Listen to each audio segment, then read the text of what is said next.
All right. Good morning. Looks like I have 12 viewers on this stream, so hello, good morning to you all. If you're just joining me or if you're still lingering from the last stream, I guess, either way, good morning.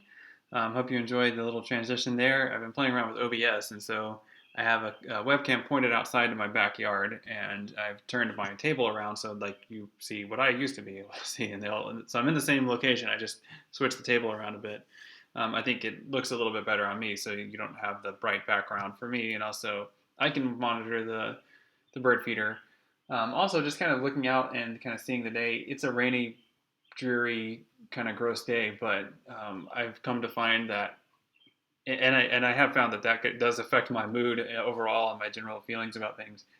But that effect is mitigated if I kind of lean into it and embrace it. Like it's a nice kind of rainy day, and so I can kind of enjoy that a little bit. And so the webcam that I have pointed out there, it's not a great webcam.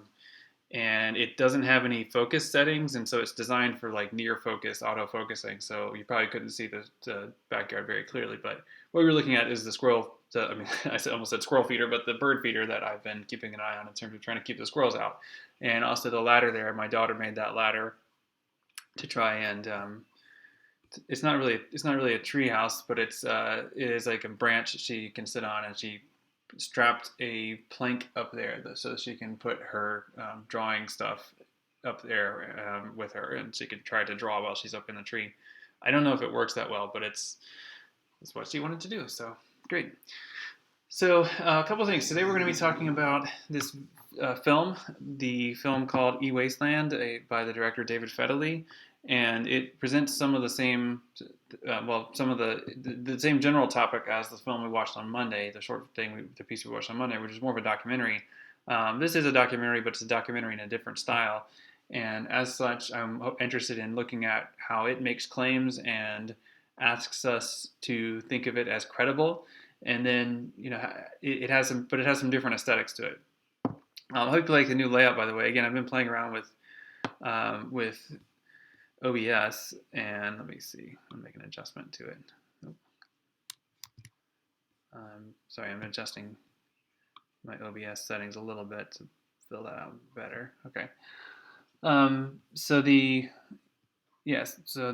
part above me is the Slack channel, the DGST 101 Slack channel. Let me see, I need to see my monitor here.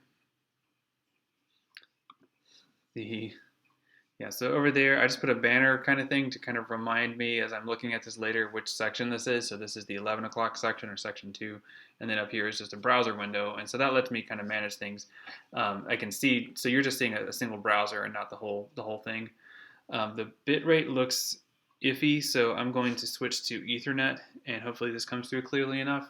I feel like even the video that I'm looking at for myself is kind of lagging a bit, so that could be what you're experiencing too. But hopefully you can hear me okay. That's the main thing.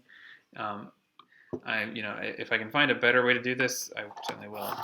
But if I can find a better computer, then certainly I will. Okay, great. Thanks, Sophia. So I'm limited in my Ethernet ports here, so I'm switching that. I have to switch off the squirrel cam, and so which you can't see anyway right now. Okay, so great. So a couple of things. So just a reminder, on Friday I'm not going to do a live stream. I might do just a really brief one, but mainly I'm just going to leave that time for open office hours. So I'll be online at whereby.com/Zach Whalen, and I'll send you that link. But the live stream, I won't do that on Friday, but I'll resume that on Monday. Just a reminder about that. If you at any time, if you're having questions or problems with your project, then definitely reach out. I've chatted with a number of you about that. So okay, yeah, I just saw Brian in the Twitch chat. So hello, good morning. So I've heard from a lot of you about your project. Some of you are getting to the point where you're getting stuck or frustrated. That's okay. That tends to happen with this project, but that's something that you can work through, that I can help you work through. It's a little bit tricky over these different ways of communicating. Also, you're working on your own, and so that makes it harder. As a group, sometimes you can pool your resources and kind of delegate different tasks, and often get a lot more work done. So obviously that's a difference this time around. But you can still work through it. You can still get things done. Let me know if I can help. If you get stuck with something, let me know if I can help. Send me, if you have pictures you're trying to interpret or objects you're trying to interpret, send me pictures in Slack and I can look at it and maybe give you an idea of what something is. Or we can do a video chat if you'd like, whatever. So the assignment is due on Friday, like that's what it says on Canvas, but of course due dates are all suspended for this semester, so don't worry about that if you can't quite get it done. Oh, there's some birds coming back. That's great. I've been sitting here watching squirrels and occasionally yelling at them, but mostly just kind of letting them eat. And but there have been birds coming back too. In general, I can hear a lot of birds, but I haven't seen that many today. I think they're kind of hanging out, waiting for the rain to stop. There's a little, what is that? Is that a chickadee? I think it's a chickadee. Huh, okay. So I don't know birds very well, but I think that's a chickadee. Okay, so this is, so the film we're watching is this here, E-Wasteland by David Federle. And just to kind of start off a discussion, like what was your overall reaction to this? Like your impressions of this? So I'll write that in Slack as well.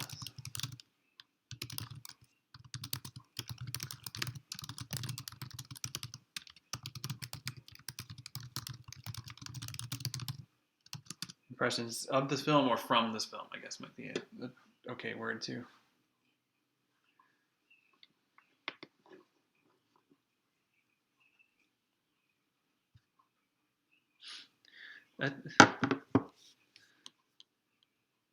That is a good idea, Aaron.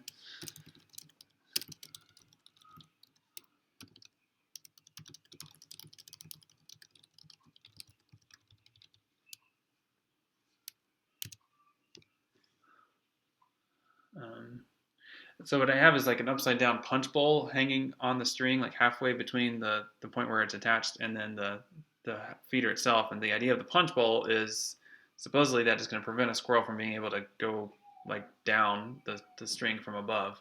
But I watched one do that a few minutes ago. So, but there's a bird. That's good.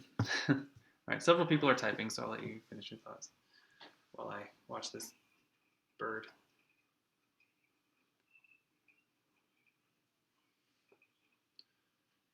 We have several other bird feeders. Like there's one over there that way that's not really even, haven't really done anything to prevent squirrels to get to it. It's just hanging from a tree branch, and that's fine if they just want to eat that from that one. Thankfully, bird seed is not. I mean, we have lots of bird seed, so if they eat some of it, that's fine. Yeah, haunting is a good word, Emily.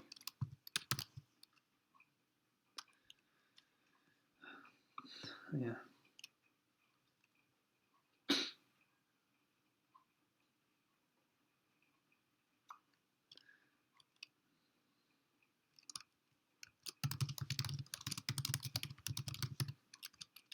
Yeah, there's a lot of, so interesting kind of looking at these different words I'm seeing here. So Brian used horror, impactful, so Maddie, sad. I'm looking for affect, like words that you all have used to describe this. Depressing, heartbreaking. Yeah, flabbergasted. Yeah, that's a good word. Yeah. Good word, Gracie. Good words. Yeah, and this is kind of what I'm looking for. This is my experience as well. Like I also go through all these emotions as I'm watching it, and what I'm kind of noticing as I list all these words is dark. These are emotional responses. Like these are things that point to the emotions you feel as you watch this. And so this is what we call affect. Like this is how this is trying to communicate things. So lots of interesting emotional words.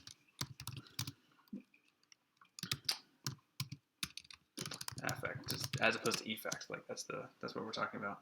Affective responses is what we're underscoring here. Okay, so clearly that's the next question is kind of obvious, but it's clearly a difference between, clearly this is a contrast with the video we watched on Monday.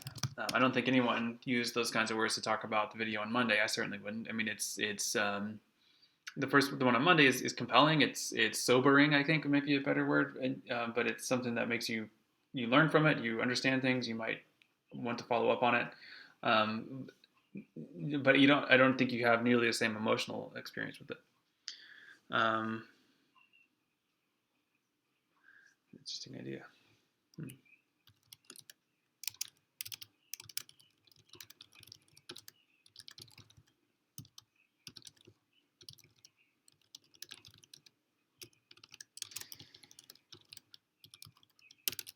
Just chatting over here. It's interesting. I'm having a chat over here about bird feeders. I'm pretty sure I have at least one broken slinky around here somewhere. Okay, so clearly there's a lot going on in terms of tone here. A lot of the words you're using have a tone to them, like dark. And so let's think about that a little bit too. Okay, but then let's look at the basic claims of this. This is a documentary. So this is I'm going to type this question as I say it. This is a documentary. So it's making several rhetorical claims.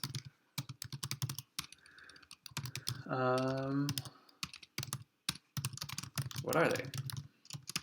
So what is this asking us to believe? And if we think of the one on Monday or the other things we've looked at, there are several ways. It's always important to pay attention to rhetorical claims and how a thing makes a claim. So thinking about Mike Daisy, you remember he made the claim that underage workers were working at Foxconn factories, that workers were being exposed to harmful chemicals. Those are some of the specific claims he made.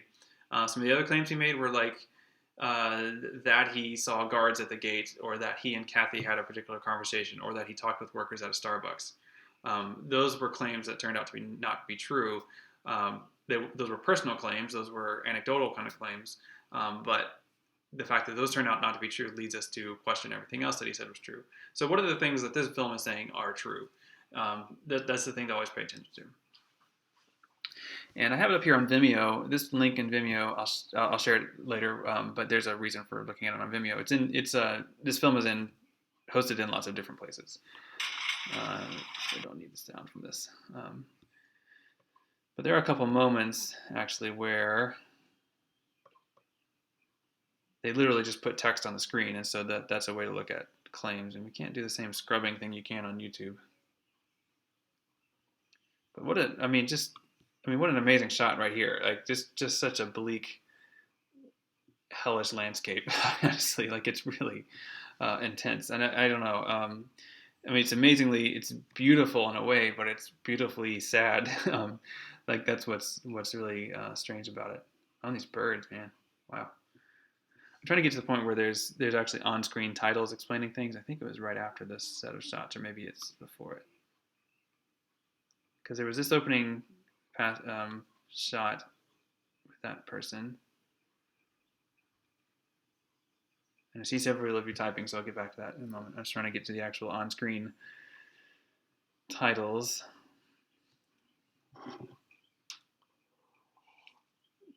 It's easier to look for those on the YouTube version, but this is acceptable. No, it doesn't come right here. The Vimeo version is superior in other ways. Yeah, I can't get to it, but there's several claims that they just put text on the screen. So that's what I'm looking for. So if you can find the timestamp, let me know what that is. Okay, great. Let me see what you said. Yeah, great. So Sarah, that is the key thing. Right, so good. Right, that's the core of the claim here. And just unpacking what Sarah said a little bit, so you've got, there's actually a couple of things built into the way Sarah has put this, which is correct, which is that there are people here being exposed to dangerous things. Also, they're being exposed to dangerous things because of this economic exchange, where the developed countries send these harmful things to these undeveloped countries, and then the undeveloped countries send the recycled materials back to the developed countries. So this idea that there's these two worlds, there's developed and undeveloped, there's different terms for these, but you know what I mean. And the claim here is that these electronics go back and forth between those, and that the harmful part of it is exported to the undeveloped countries. So that claim is definitely made here. And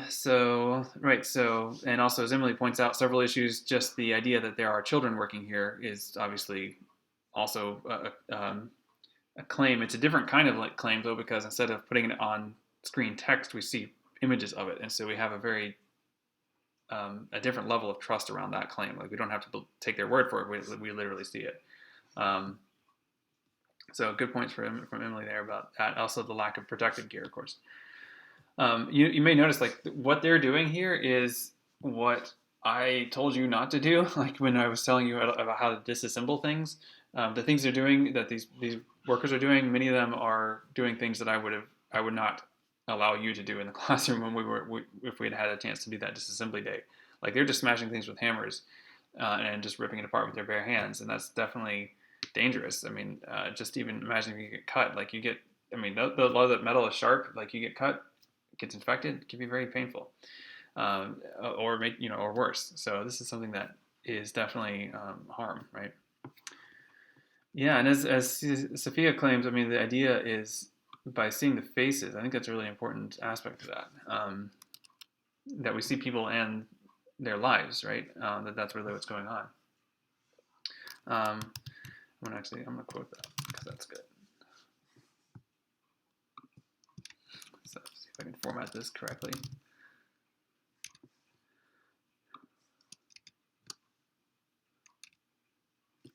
So can I not do block quotes in here? Okay.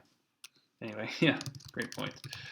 And I think it's the fact that we see their faces so clearly or even intimately that makes this so compelling, haunting, and sad. Excuse me. So it's not just like we know that this is happening, but we see it happening to this person. That's what I think really drives this message home. And I think you all are correct to point that out. Yeah, and so this idea of exploitation, like Aaron points out, this is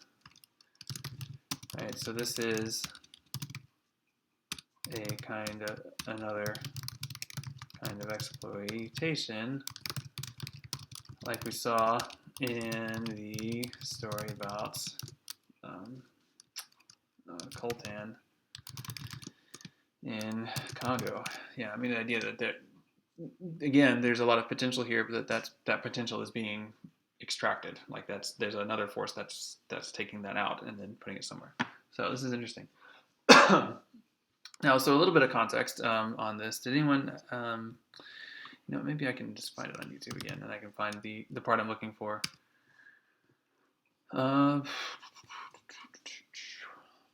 There is a particular claim that I make in the titles that I wanted to provide some context for. So you can just look at my YouTube recommendations. I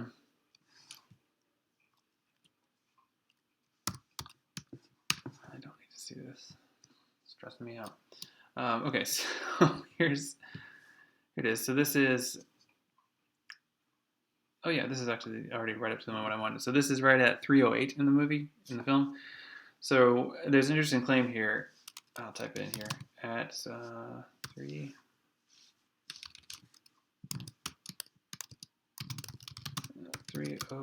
The film claims that much of this material is exported illegally. So what they mean is that there are actually laws against exporting hazardous materials, but even though these materials are hazardous,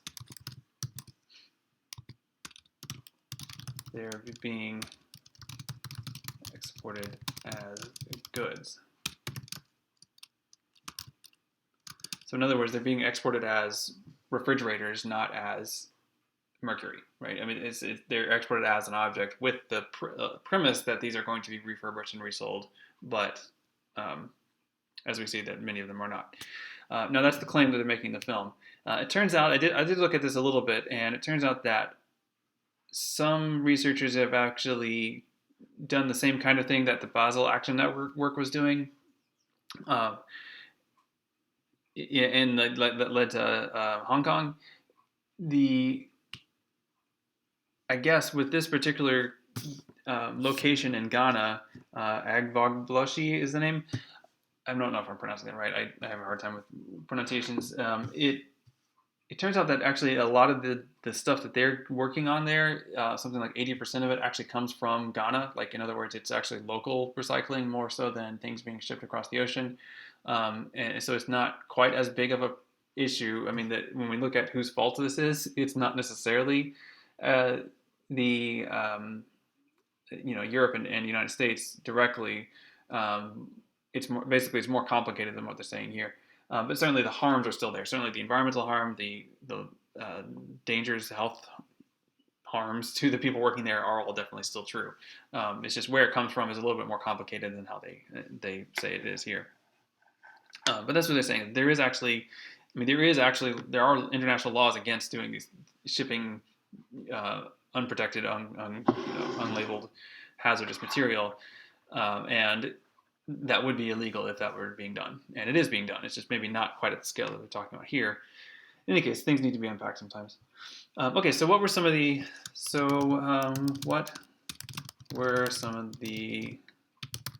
objects you noticed? Anything familiar? So anything, especially if you see something that you're working on for your archaeology projects.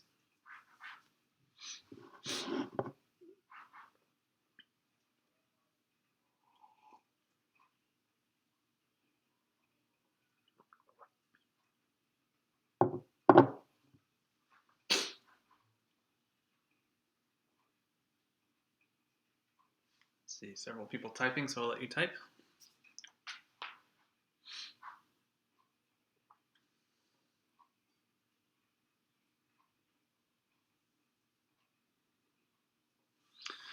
Oh yeah.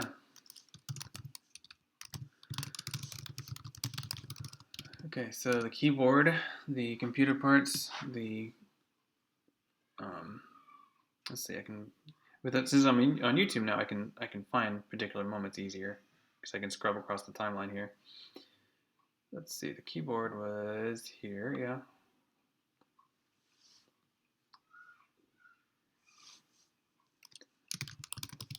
It's a big keyboard that they have there. Yeah, the Apple computer, that was around, yeah, I wrote the timestamp down for that one because I have a couple of these, or people have given them to me for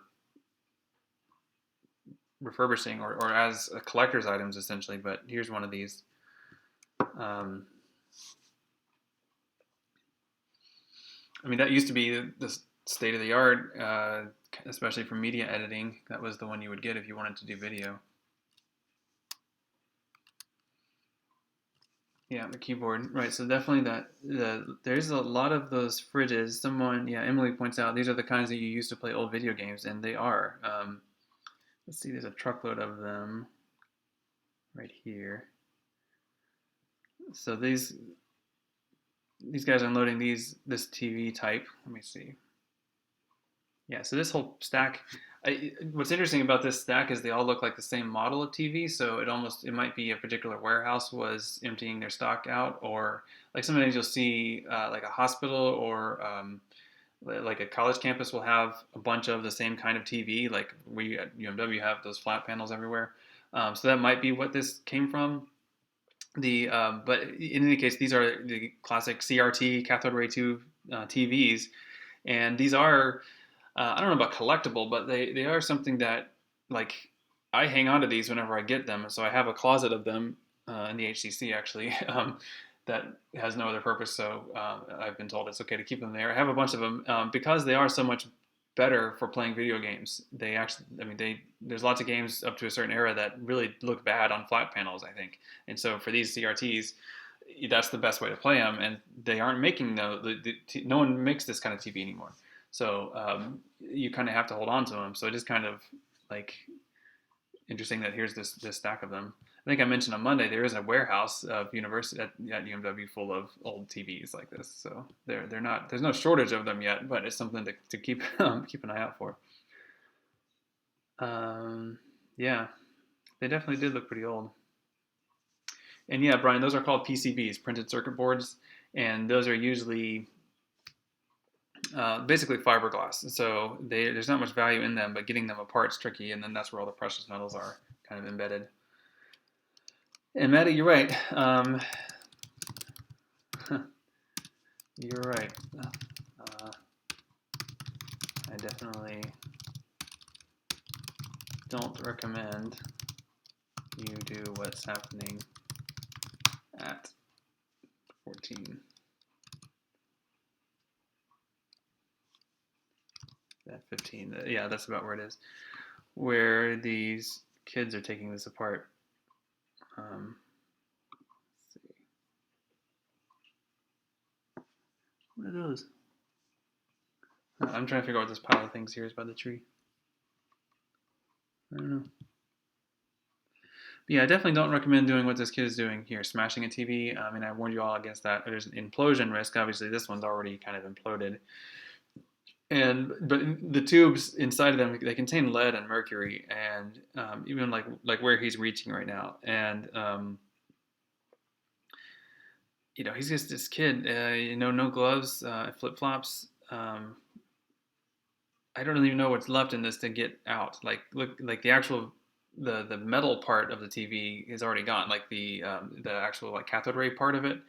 That's where the heavy metals and the heaviest pieces of it would be as far as giving you like weight for scrap. That's already out of that. So I don't know what he's looking for there, but it's definitely not safe. Anyway, yeah, you do see a lot of green cables, a lot of cables like this. This is where they're going to melt this.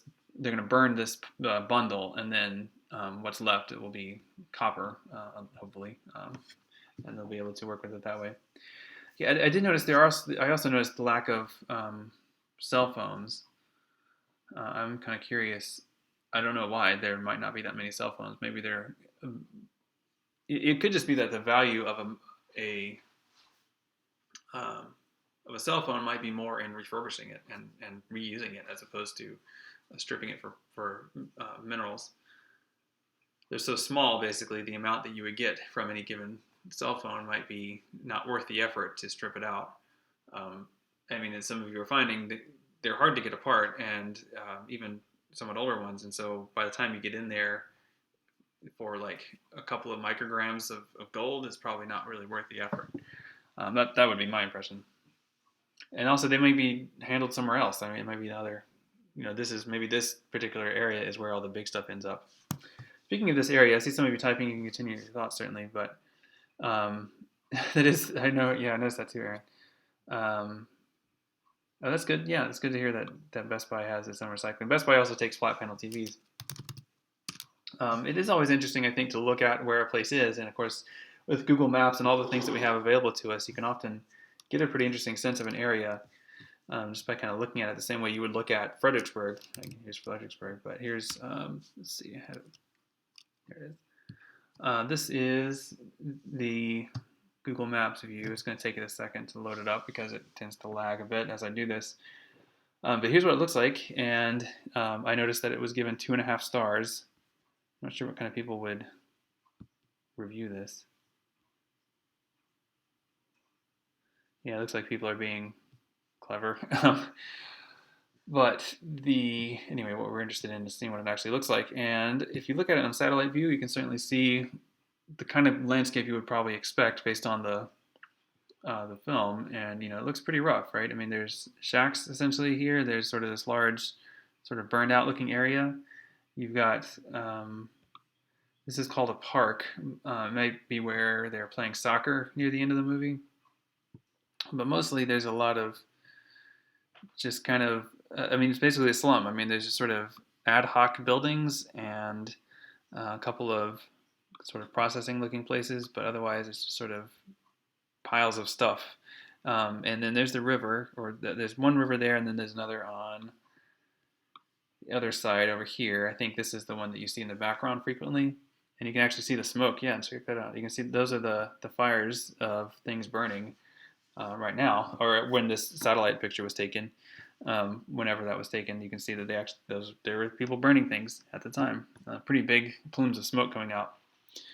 So this is pretty intense. But if you zoom out, I think it's always interesting to look at context, look at things around it. So let's kind of understand where this is. This is Ghana, and this is I think it's the capital city, Accra. Certainly a large city. So if you zoom way out, here's where we are in the world. Right. So there's the Earth. This is definitely going to make my computer lag a bit. My stream may lag a bit. But if you look around Accra, like it's a very large city. Parts of it are pretty uniformly residential. Large areas of it are pretty obviously residential. There's an industrial center, though. There is also a downtown. And I'm trying to find a good place to just sort of drop a street view thing. Much of it is available for street view. They have public transportation. So let's just kind of, I don't know, picking a random spot. Now I'll go, where should I go? I'll go here. Just picking a random spot for street view. There's lots of streets, obviously, you can view, and when you click into it and look at it, it looks like, pretty busy kind of city. Pretty typical, lots of cars, traffic, signs. It is, in many ways, a large metropolitan kind of city, but it just happens to have this slum and this recycling industry attached to it. But people just living their lives, doing their things, and doing what they do in Accra. I don't know what part of town this is or anything, but I just clicked on a random spot. But it's always cool to see that. Let's see. That is a good practice, right? If you're going to try to really anonymize a hard drive, that is one way to do it. From what I understand, that's not completely foolproof. That it is still sometimes possible to recover things from a magnetized hard drive, so the best way to actually destroy it apparently is to shred it. That's what the government, classified hard drives. That's how they're destroyed by the government. But that's you should always think about where it ends up. You never know. Okay, so what about so we talked about tone a little bit. We talked about context a little bit. A couple of you in response to that first question responded to the idea of style and how this was presented. So thinking back to what we talked about with Mike Daisy, we had an interesting conversation about silence and how silence in different media can work. And this is a very quiet film. So how does silence work here? So let me just type this out. So thinking back to questions of style and affect,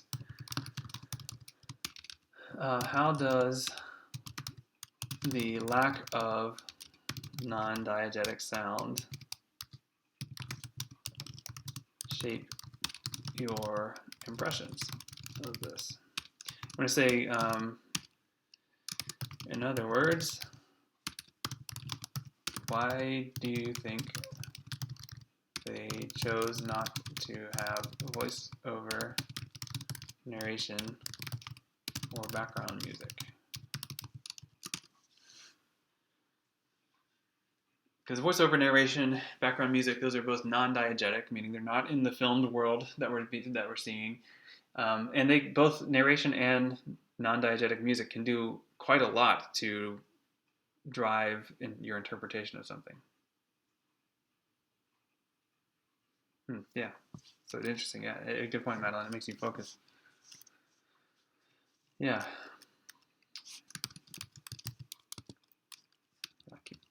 It keeps auto-completing the wrong Madeline. There's lots of that.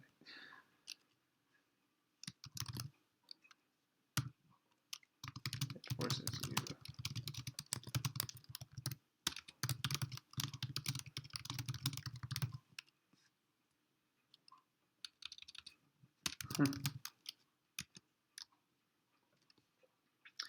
Yeah, and I think a lot of you are pointing out the same things I would, that it is something that makes you experience it. But Maddie, the idea of hammers making it kind of music is also really ironic and sad about it.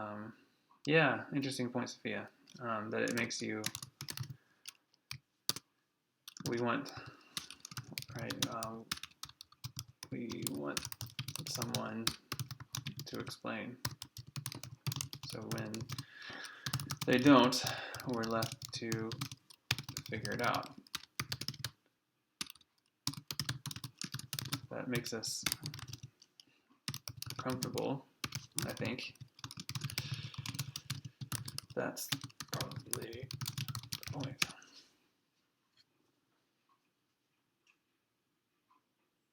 You also have to think about like why they like any particular action, like what is the purpose of bundling those cables? What's the purpose of burning the foam from the refrigerators? I'm not actually sure what the purpose of that is, but it kind of leads you to worry about it or think about it. Yeah, so interesting. Kind of forces us into it. I remember somebody made an interesting comment about Mike Daisey, how whenever he's quiet, where there's that 13 seconds of silence in the podcast, it makes us sort of think about him as a physical person and kind of it pulls us into that moment with them. I think the silence here works in a similar way where we're not thinking of these people as other or as whatever. We're thinking of these people as people. And so we get to see their faces, see their flat affect, and just kind of see them, the monotony of the way they're working through these different things. But we see them as people. So we see this as not just a thing to be sad about, but like people having to do this, and we understand them. We can identify with them, or almost kind of imagine what we would be like in those same situations. Okay, so to think about some of those moments and to think about this a little bit, I'd like you all to try an activity. This is something that normally we would do in groups and that you would do at your tables, but so take a look at a couple of things here. So to focus on some significant moments here, let's try something. So let's use this. First of all, you'll need this Vimeo link. First, here's the film on Vimeo. And what I'd like for you to do is use that to make a short GIF from some shot or scene that you found particularly interesting, sad, haunting, or whatever word you like. So I did a little experimentation with this. The Giphy, like giphy.com, there is a video to GIF tool there, but it does not work for this particular video because it's too long. But Imager.com, their tool will work with this, but their Imager's tool currently doesn't work with YouTube. So you have to go to this one here. You can use this tool at Imager.com. I know many of you did the GIF module, so you may already have a method or a way to do this, and that's fine too. But I'll show you what it looks like if you do this with Imager. So find a moment that you think was particularly sad, interesting, whatever, and make a short GIF of that and then share that in Slack. And when you share that, explain why you chose that moment. The nice thing about a GIF when it loops is that you get to spend time with the moment. Something that might be a fleeting shot or a quick movement in a film, when it's transformed into a GIF, becomes an internal moment. It becomes something that you can be present with for a much longer time. So it actually, even though it's taking a small section of a few seconds, it expands like our impression of that. It's much like the way that close reading a poem, like if you take one line from a poem and spend an hour on that one line, your appreciation of the richness of that entire poem can expand. I think making a short GIF from a film accomplishes something really similar, where you can focus on understanding the whole thing by really zooming in on one very specific part of that. So that's what I'd like for you to try. So first of all, you may have done this already, and this is pretty easy to figure out, but you first of all copy the Vimeo URL, and then you go to this imager.com/vidgif and paste that in here. And I'll show you this process, then you scrub along to find the moment that you're interested in. It's kind of laggy because it's trying to load this film in the background, but I thought there's lots of really striking moments here. I'm trying to get this one. Yeah. So once you find the one you're interested in, then you move the playhead to that part, and then you can drag this playhead to select how long of a section you want. Like I want to keep it on that one shot here, so I'm going to stick with this 8-second clip, I think. Nope, that's too long. 6 seconds. Nope.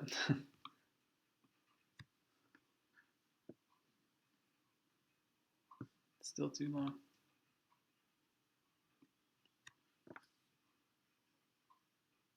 Yeah, so that's, I think these birds, that's what I'm going to get here. Now you can add text if you want to add a caption, but notice how adding a caption would do the same kind of thing that we just talked about a narrator doing, or non-diegetic music. So that might be, maybe you don't want to do that. Maybe you don't want to add your interpretation, but if you want to, of course you can. But once you're happy, you hit create GIF, and then it goes here. You can give it a title if you want to, but you don't have to. And all you need to do is you can copy this URL and then share it. But let me show you how to share it. So like you notice that this one, it's imager.com/ and then it's 0bcixay. And that's going to give you a link to this web page that has the GIF in it. If you want to link directly to the GIF, you can add the file extension off the end. So .gif is directly to the GIF. But .gifv is a link to a video version of the GIF that'll load much more clearly and is a much smaller file. So that's what you should really share. The gifv is, it's actually a custom thing on Imager, but it's going to give you the MP4 video version of the GIF, which is much easier to share. So share that. So here's a moment.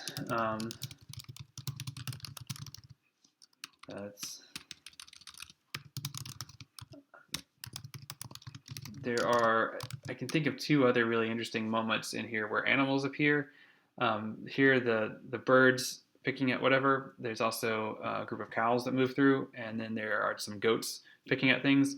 And all those I found really interesting. I mean, there's people too, but the way that the animals and the people aren't interacting, I found really strange.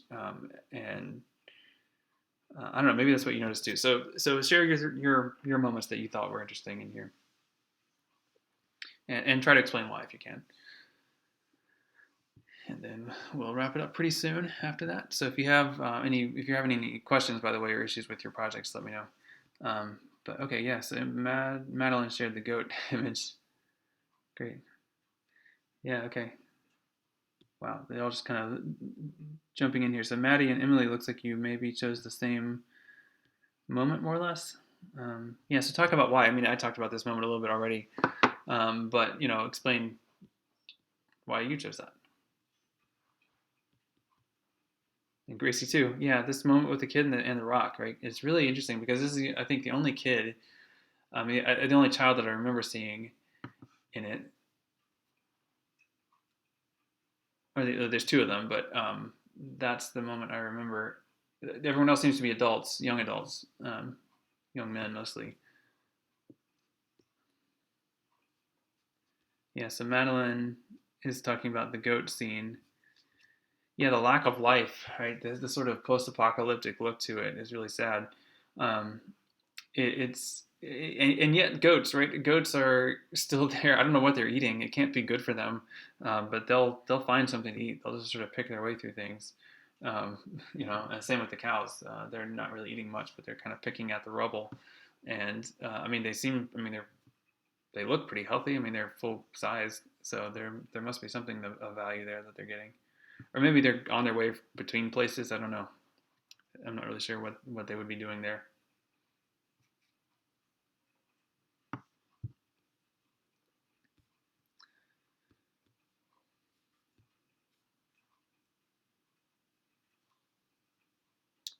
So Maddie, yeah, he does seem.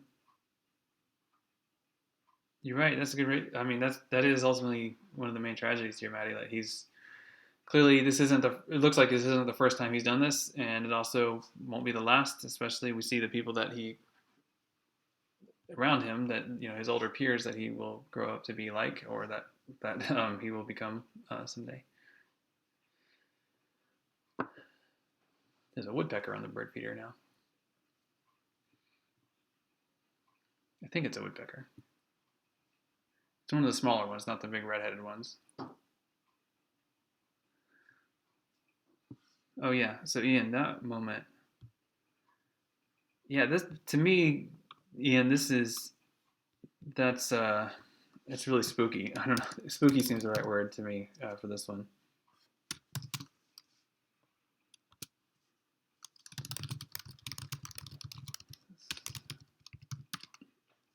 So Brian, you can see it if you're looking at. So I'm looking at Ian's right now, but when you hover over the image, you'll get the URL to copy, and then just as you know, if you type it in or paste it in, just add .gif-v on the end.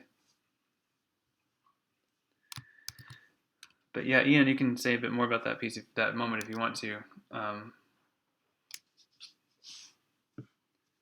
But I find the way that the cows just sort of march on past, and there's this guy sitting on the ground, and he doesn't even look up. They don't pay attention to him. He doesn't pay attention to them. Just the lack of interaction and the just utter hopelessness in that image is so striking. I don't know. What else to call it. Sarah's, yeah. So Sarah, this needs to be a period, not a slash. Oops.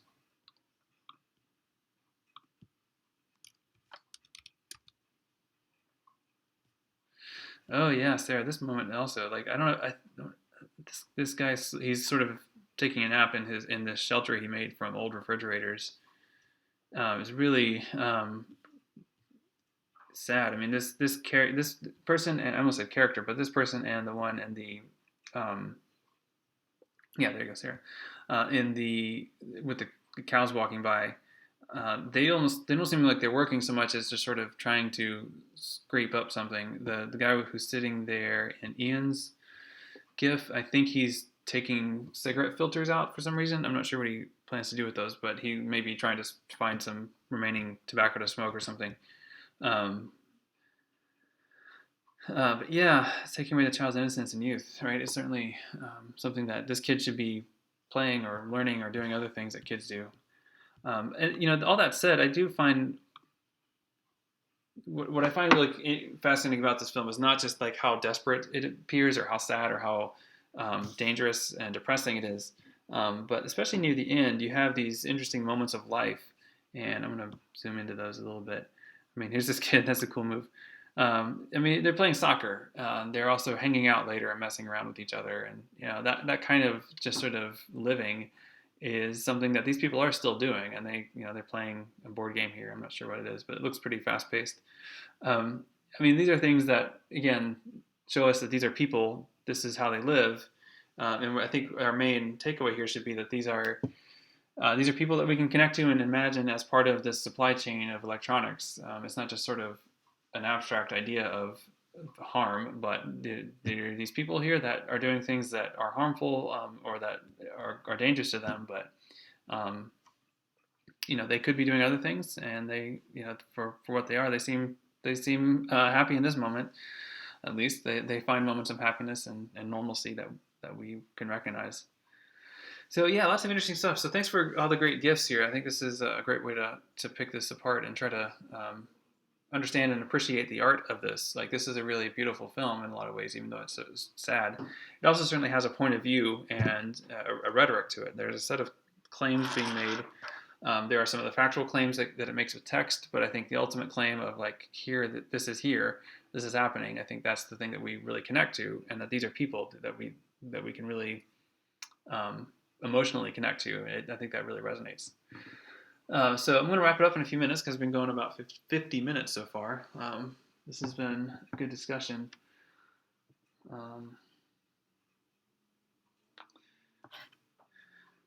But if you have other thoughts, of course, feel free to continue discussing in Slack. Or if you're watching this later, feel free to discuss it in Slack. And remember, I won't be streaming on Friday, except maybe briefly. Maybe I'll just put up a stream of the bird feeder. And then on Monday, we'll be back with another stream and some other topics to look at. We'll be moving on, I guess, but you know, you of course may still be working on your archaeology projects for a little while, and that's certainly fine. Of course, this will all be on YouTube later, so you can check it out that way. Okay, so I think I'm going to go ahead and wrap it up. If you have any further thoughts or questions, please put them in Slack. Another thing you can put in Slack if you haven't already is like you're working on your archaeology projects. If you found something really cool, like if you found something really interesting, or just like a resource that's really useful as you're trying to figure out the facts of your objects, share it in Slack so other people can benefit from that. Just kind of knowing that other people are being successful might help encourage some of you who are feeling stuck. So definitely share your success stories if you have them.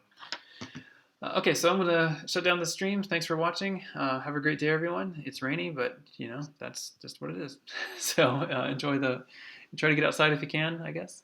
It's rainy, but it's nice to be out in the spring weather, even though it's a dreary looking day. It's a spring kind of rain. The flowers are blooming. This next thing is starting, and that's German. I don't know what that is. Something else. Okay, great. Well, I'll see you all later. Have a good, see you Friday maybe, or maybe Monday. So stop.